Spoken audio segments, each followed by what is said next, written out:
Yo, yo, yo. Hey guys, welcome back to another awesome edition of the Best Practices Show podcast.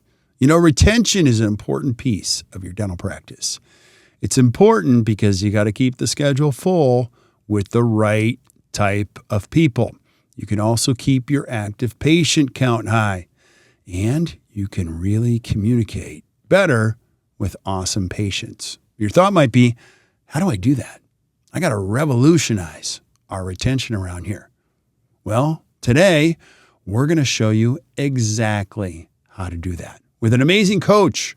Her name is Carlie Einarson, and we walk you through retention revolution, one impactful way to keep your patients. So please listen up. I hope you guys enjoy it, and we'll see you soon.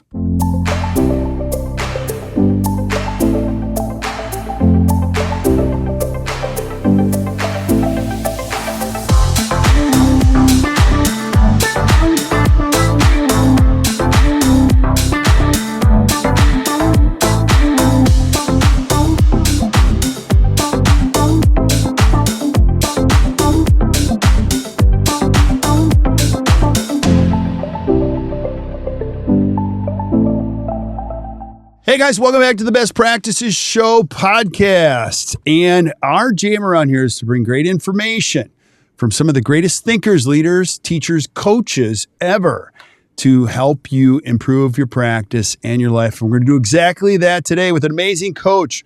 Her name is Carlie Einarson, and we're going to be talking about retention. Do you think to yourself, how do I improve retention? Like, how do I really keep these great patients in my practice month over month? Well, we're going to help you with that and give you a great framework. So, Carlie, thanks for being back. I appreciate you. Yes, thank you so much for having me, Kirk. I appreciate it. Yeah, so this is going to be so fun.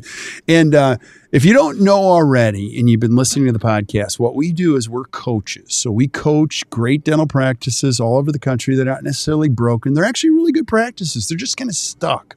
And our job is to get them unstuck and help them become better. And this becomes an important component of this. So, Carlie, why is this concept so important? Can you share a little bit of insight?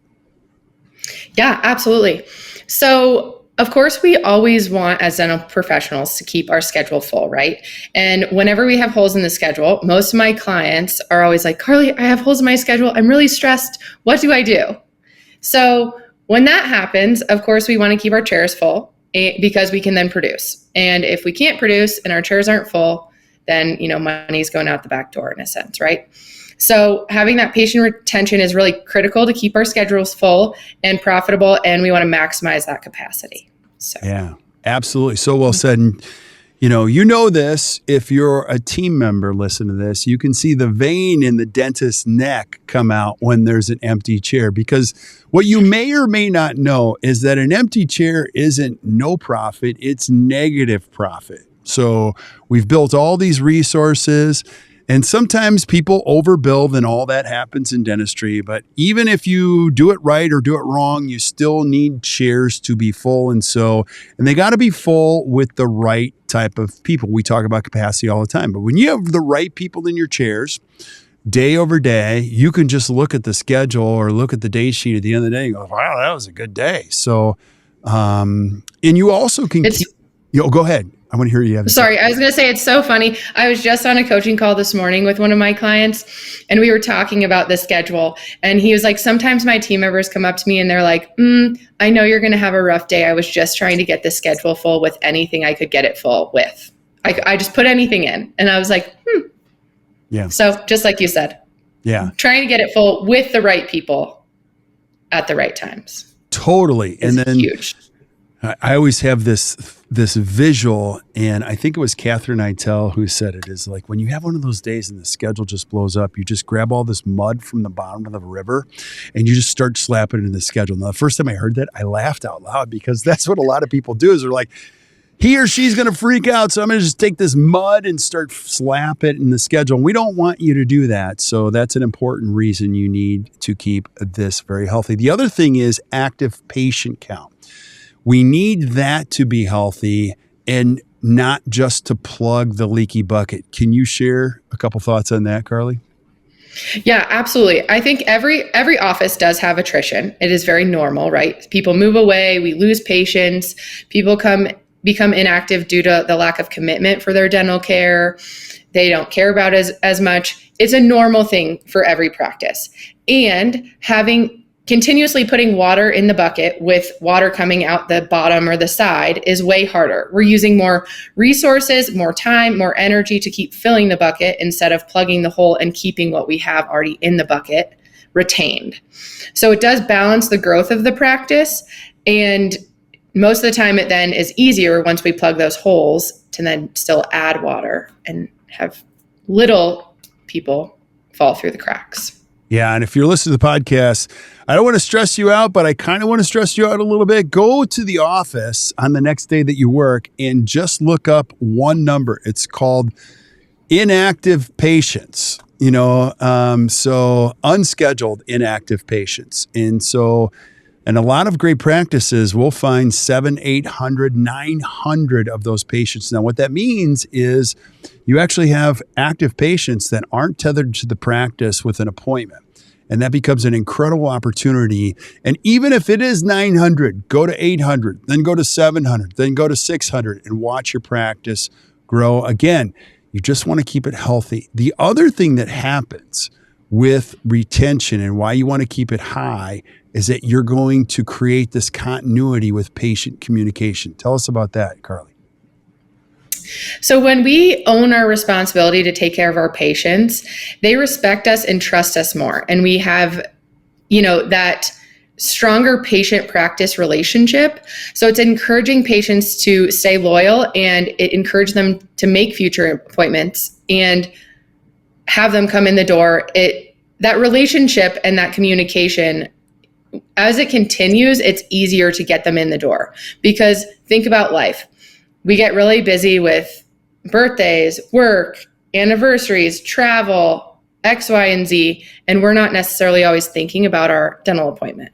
So if we have that continuous communication with patients, then it will pop up in people's minds and be a great reminder. Yeah, absolutely. I always ask people, is your practice relational or transactional? This is where you can keep the consistent flow. Now, the other thing too, I think at times it's just great to pause and think about how special dentistry is. Dentistry is a built-in traffic system. This isn't a storefront where you're hoping somebody stops today and buys your stuff. It's a continuous flow of people buying your stuff. It doesn't get any better than that. Some people like to complain, well, there's patients coming in all day. Could you imagine if I had a sandwich shop and it was lined up with everybody that signed up for sandwiches today? I'd be like, this is the greatest business ever. Every day there's a long line of people out there that just come in and buy stuff. So don't get all down on yourself. This is actually a really good thing. Now, the question becomes, what kind of people are in that line, and are they coming in for the right purposes? And you can start to know their names. The other thing is these patients are attached to other people that are also patients, so you can remind them, bring Bill in. We haven't seen him in a while. And also, I could go off on this one for an hour. Sometimes the best way to fix the schedule is within the schedule. So we have people in the schedule. Today, you can talk to them about the next appointment that they have, or if they have advanced restorative needs, we can, move this over to next week. So it becomes an incredible opportunity. That's why this retention is so important. It is much easier to talk to somebody who already knows you, who has purchased from you, likes you, wants to come back, than trying to talk to a complete stranger that found you on Google. Now, some people would argue with me, but that's my opinion. Don't you agree, Carlie? No, absolutely. This is music to my ears, because this all goes with systems. If you have these systems in place to keep these people and create those relationships, create that value, and somebody's an owner of those systems, then it really is all going to work so amazing. It's going to be the glue. There's going to be no holes in the bucket, and you're just going to pick everybody back up. Absolutely. And you already built-in systems like this. And what we're talking about are follow-up systems. You've got hygiene and unscheduled treatment systems. Let's just take apart the hygiene recare follow-up system. Something as simple as that. So walk us through that piece and why that fits so well into just when you're thinking about retention. Absolutely. So this one is the easiest one, like you just had with the sandwich shop. If your sandwich shop, you knew every single person was going to come in that line once a week or every other week. Then you would really create that relationship and that value. Hygiene recare, people come in every 3, 4, 6 months, and you know that they're coming back, or we hope that they're coming back with the relationships that we're building with them. But it's really easy while they're still in the chair to make their next visit and pre-appoint their appointment. It will save us so much time. So no matter what system we have, at the top of the system, it should be creating those appointments while the patients are in the office and saving the time so that when they leave, we don't have to go track them down and that we already have an appointment for them. Yeah. And it saves a ton of time for the team members on the back end. Yeah. We were just talking, this is an acronym that we use quite a bit in our coaching process. It's called Ohio, only handle it once. Think about this. Patients in the chair, we're going to schedule them again right when they're in their chair. We're going to talk about their unscheduled treatment instead of passing that along to a team member to follow up with them after they've left the office. The best time to do anything is in the office, not on the phone. I actually, as we're speaking and as you're listening to this is an insight. I don't think I've ever shared this on the podcast. I now keep my phone on Do Not Disturb all day long, only because it rings like crazy. And I'm like, and then you're afraid to pick it up. So I'm here to tell you, don't translate my experience to your patient's experience. People don't like answering the phones. They just don't. You might think, well, my patient, no, they don't. They don't. So that being said, I think the phone is going to be answered less and less and less in the future. So what that means is we got to do more and more and more when we are face to face with them. We can actually see them. We can actually ask them a question to see if they're even listening. We can look at them in their eyes and see how their body language is when we talk about these things. So it's so great. You can also create a sense of urgency, like you shared, like individualizing things. I think the important thing to recognize is like it's always still going to be trust, and you can't build trust so much socially or on the phone or in a text. We're Absolutely. Still human beings. I agree with you. I think people won't answer the phone as much. I might be a little bit of a crazy person to do this, but if I leave an appointment and they say, okay, we need to follow up with you in a year, like for your dermatology appointment, or in 6 months for your cleaning appointment, and they don't schedule me, I will go into my calendar and make a note that I need to go call them and schedule it. But I'm a person that does that because I'm in the dental field. I care about my dental health. I care about my medical health. Most of the population or most of our patients probably will not do something like that. And if you have them in your chair already, they will likely go to their calendar and add it in already, so it's a reminder. I would assume, like, if you were in my chair as a patient, as a hygiene patient, and I made an appointment for you, would you go into your calendar on your phone and put it in there? 100%. At every doctor appointment, whether it be for me or my kids, like I just had a doctor appointment with my son yesterday. And so they're like, okay, let's review the next appointment. And then we even scheduled the next appointment after that. And we're talking, some of these appointments are year out, like a full year out. With my dermatologist, it's a year. So, yes, you are exactly correct. And they know we're going to do this right now because I don't know.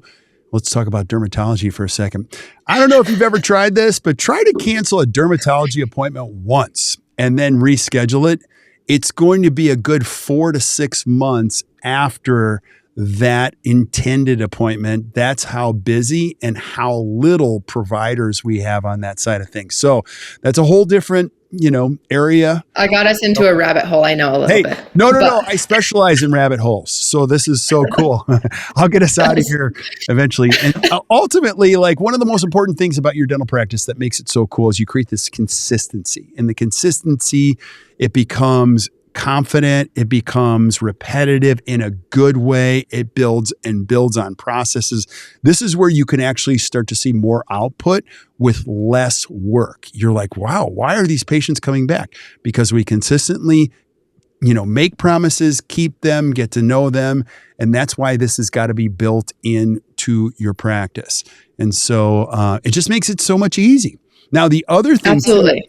Carlie, I want you to talk about this. Part of the retention process, let's go a little bit deeper into unscheduled treatment follow-up systems. So what would you say about that? Yes. So as far as, well, okay, of course we want every patient to leave with an appointment from the office, right? If they don't, what happens then? The goal is, whether it's for hygiene or unscheduled follow-up treatment, the goal is to make sure we have designated times to follow up, they're documented, and we have multiple ways to contact the person, whether it's automated, personal, a person in the a team member calling them, texting them, email. There's many ways to get in touch with people these days. And making sure we have really good notes in their chart so that we can follow up with personalized messages, not just, hey, we're hoping that you'll come in for those 5 fillings that you need, Kirk. Are you ready? It's more of a, hi, Kirk, Dr. Awesome asked me to reach out to you as it's been since, January 2023, since we've seen you last, ... Or it's personalized as to when we saw you, or for unscheduled treatment as to when, if you told me in the office you wanted to follow up after your vacation, I can then in my text personalize it to you and say, hey, how did your vacation go? Are you ready? I would love to answer any questions about treatment. What does your schedule look like? Yeah. It becomes, I totally agree. I totally agree. And, we're going to open up some more rabbit holes here. But one of the things you can do is if you do an RFR correctly, reason for return, where you're talking about the clinical things, but then maybe something about them personally. So, Carlie, I love what you said, because I do like to go on vacation to Mexico a lot. It's actually my favorite place to go. And I'll tell you, one of my favorite towns, it's called Punta Mita. Now, it's so fun because I'll mention that to my dentist and go, how is Punta Mita? Like, I've always wanted to go there. And so I'm like, oh, you remember that from last time? So you can put specific things in about patients' lives, and you can see my eyes light up when I'm in the dental chair, because you're going to go, oh my gosh, how is that? And you can also automate that. You can put that in the practice management software where the team member at the front would know that just by looking in there. So this is so important, Carlie, what you just said, because these are the little things that have such a huge impact on the overall outcome of the practice. I'm going to add one more thing because my brain's going crazy. It doesn't even have to be about your patients in your practice. It can be about your patients in another practice. For instance, let's say you're a GP and you're going to send one of your patients over to the periodontist office, and you know that you've got that scheduled, that perio procedure scheduled 2 weeks from this Friday. You can put that in your schedule and go, my patient, Joe Jones, is going over to my periodontist, and you could follow up afterwards because it was in your schedule. You knew your patient was going to go over to that office. Go, hey, I know you saw the periodontist today. Just thinking about you. Now you're taking your practice to a whole nother level. Here's the real question I have for you. Do you care or do you not care about your patients? Because when you really start to build these processes that show you care, which are what we're sharing with you today, people go, my dentist and that whole entire office cares about me. I always ask this question, when my family members go to, how was the experience? I'm like, yeah, the doctor was really nice, but the person in the front wasn't very nice at all. And would you ever go? I don't think I'd go back. And it has nothing to do with the care. It has everything to do with how they felt. And by putting these in place, you can retain great patients, because I don't have the metrics on this because everybody's got I don't know. It costs like 6 times as much to get a new one than it does to keep an existing one. Right, Carlie? Oh, absolutely. It's way more resources, time, and energy to find a new one than it is to keep your existing patients. We're talking about these systems too. And a huge part of this is then creating the system, figuring out the timeline, how we're going to do it, personalize it, and then having someone own it and somebody take responsibility or add it to another checklist to make sure that it's getting done consistently, which I think is another piece of this, as well as just making sure that we have it built into some kind of list. And it's determined based on our practice management software, dental intel. Sometimes it's people in the front, like our team members, creating a list of who are we actually going to then reach out to and who has this treatment. and having it be on their ownership list to make it so that they come into the office. And you are filling the schedule with things that you need in that time frame instead of just putting mud on the schedule. Oh, look at that. You're taking the mud analogy and just using it on there. That's so good. But that's so well said. And, you know, Carlie and all of our amazing coaches, this is the stuff that we, you know, help our practices. A lot of people are like, I already know that, but you don't do that. And so our job is to make you do it. And I hope by listening to this podcast today, our job is to really put some light on that. And I'll finish with this by saying, hey, listen, at the end of the day, a great restorative dentist really only needs about 1,200 great patients. The better the dentist is, the less they need. You might need 900 patients if you do more comprehensive dentistry. If you're an insurance-based environment, you probably need more than that, maybe 15, 16, 17, 1,800 patients per doctor. And you can extrapolate that. So if you're listening, you have 4 doctors in your practice, just extrapolate that.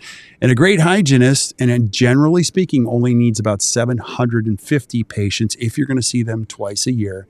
Now, those are generalizations, but you can see how simple your business plan can be if you're one dentist that has 2 hygienists. You're like, okay, well, that basically puts me in the 1,200 to 1,500 range. And I'm 32 years old. I got 3 decades to practice. I just got to find a few great people, build a practice one at a time, retain them. And now you're not chasing every cool trend in dentistry. You're building a patient base with 1,200 active patients that really understand you, value what you do, value your time, pay your full fee. It's like the best thing ever. So good stuff. Cool. Absolutely. Yeah. Carlie, thank you so much for being on. So do you have some final thoughts? Yeah, absolutely.